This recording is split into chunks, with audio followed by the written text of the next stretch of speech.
Welcome back, friends, fans, and subscribers! This is Wake Angel 2001 coming at you with the review for Blaze the Cat! Oh, I have longed for this figure for such a long time. I'm so happy I finally have her. I'm happy that she got acknowledged by Jakks Pacific, but you know, they seem to be doing everything. Hopefully this means we get to see her in the games again soon, because she's holding her own with the cameo she has in the comic, but you know, I really miss playing as her. She was really only playable in, what, 3 games? Unless she was also in Sonic Rivals, but, you know, like, I never got to play Sonic Rivals, so... and then, of course, there's the party games and the Olympic crossovers, but for the main line, there's only 3 games she's been in. The 2 Sonic Rush games and Sonic 2006, where she was actually one of the best parts of Sonic 2006 because her stages were the least glitched out. But, you know, I digress. Her accessory is a Soul Emerald, and it's freaking huge. Like, ridiculously huge. And it's hollow. It's literally 2 pieces of plastic stuck together. It almost looks like a box you should be able to open. There is a peg hole in the bottom. But yeah, like, unlike the Chaos Emeralds, which are like solid plastic that was poured into a mold, this is just 2 hollow pieces glued together. It's empty inside. Don't get any water in there, because then you're going to have like a drop of water that you'll never be able to get out of that, and it's going to annoy you for the rest of your life. So yeah, we got it's really huge. I mean, it literally looks like a piece of hard candy, so I guess they made it extra large just to make sure children wouldn't be able to swallow it, because more than anything else, this absolutely looks delicious. Like, I can totally see a small child putting this in their mouth. I get it. I understand. Although it's really huge for a Soul Emerald. Like, it's big. But I digress.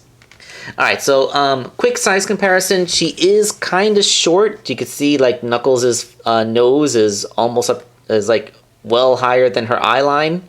So, yeah, she's a petite little one. Not sure how accurate that is. I always feel like she should be a little taller. But I don't know. Articulation-wise, she has universally jointed shoulders. She has the wrists that everyone else has. No elbows. Her hips can move forwards. Although they don't get a lot of backwards play. And although they are swivels and can go outwards, her her coattails kind of get a little bit in the way. But she still has a knee bend with you know, a thigh swivel or a knee swivel, and she has ball jointed ankles. So you can, even though her hips are a little bit restricted by the jacket, you can still get action oriented poses where she will be able to stand, and that's all well and good. So yeah, the Blaze figure just came out looking pretty darn great. I love her. Yay, Blaze! Her tail is jointed. Yes, it is. There's a joint on the back there. It seems to just move in and out, though. I mean, you can make it rotate, but it only rotates up to the point where it starts to hit her coattails. Part of me is wondering why they bothered to articulate her tail. They could have just left it like the Jazzwares figure did. And it makes her tail... Like, she has like the thinnest, most fragile tail of all of them. So it is made out of a softer material, so you're not going to accidentally snap it. But hopefully this Blaze won't end up like a lot of the Jazzwares Blazes, where, you know, the tails would snap off and then get lost, because that is a very common issue that happened with a lot of Blazes in the past. That, and that her waist would disarticulate because she had a waist swivel back then. Let's get a quick zoom in. All right. I felt a quick size comparison to other characters would be prudent in this situation, since Blaze isn't often seen with Knuckles, except in the IDW comic, where they've kind of built up a friendship around being mutual guardians of precious magical gemstones, but I digress.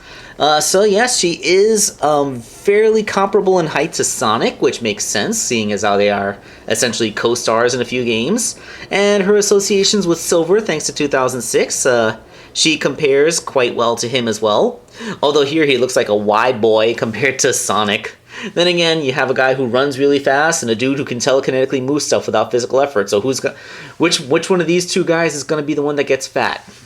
And of course, if you are the Rush fans, and you will want to have your Blaze associated with Little Cream, and she does compare favorably to her little rabbit friend as well. So Blaze does a really great job of matching in. There's no scaling issues with her, as I mentioned before in Knuckles' video. So yeah, as far as I'm concerned, the Blaze figure came out really darn good. I just have no idea where they're gonna get the other six soul emeralds to put in other figures. But yeah, like, there was a time when I was afraid that this was going to be the last wave of the Jakks Pacific Sonic line, and like going out with Blaze, they'd be going out with a blaze of glory. But now that we know that we're getting a Heavy Gunner, Heavy King, a 3.0 repaint of Metal Sonic, you know, like, it's good to know that they're still continuing the line after this. So hopefully we'll be getting a lot more cool characters that we all love, and I will have to start getting rid of some old stuff in my collection to make room for these things on my display, because the shelf that I'm displaying these figures on is literally full. But, you know, that's a problem for Future Angel. This is Wake Angel 2001 signing off.